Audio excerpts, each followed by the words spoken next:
చల్లగా ఉంటుంది ఐస్. మేము వేస్తున్నాం జ్యూస్. అయ్యో మనమైతే ఈరోజు దానిమ్మ గింజలను, అలాగే మన ఫ్రిడ్జ్లో ఉన్న పైనాపిల్, అలాగే మాడిపోయి మన ఇంట్లో పడిపోయి ఉన్న సపోటా తీసి దీనిలో అయితే వేసాము. దీని పేరు మిక్సర్ అనమాట, మిక్సర్ జ్యూస్.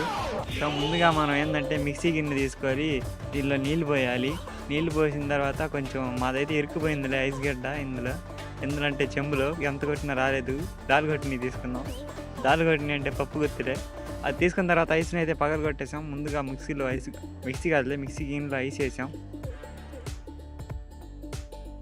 నిన్ననే కోటాలో ఇచ్చిన పంచదార అయితే వేసాం, తీయగా ఉండిద్ది. ఆ పంచదార వేసిన తర్వాత కొద్దిగా అయితే నీళ్లు పోయాలన్నమాట, మొత్తం కరిగిద్ది లోపల.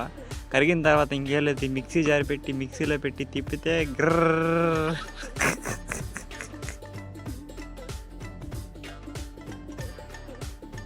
ఇంకా ఈ తిరిగిన మిశ్రమాన్ని ఒక స్టీల్ కంటైనర్ అంటే ఒక చెంబులో అయితే తీసుకోవాలి.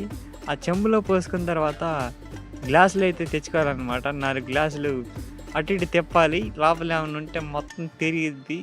తిరిగిన తర్వాత ఎంతమంది ఉన్నారో ఇంట్లో అన్ని గ్లాసులు తీసుకొని అందులో మన దగ్గర ఉన్న ఇంగ్రీడియంట్స్ అయితే వేసుకోవాలి. ఏదో ఒకటి వేసుకోండి, ఇంట్లో ఉన్నాయి. వేసుకున్న తర్వాత ఏం లేదు, ఇంకా తాగేయడమే.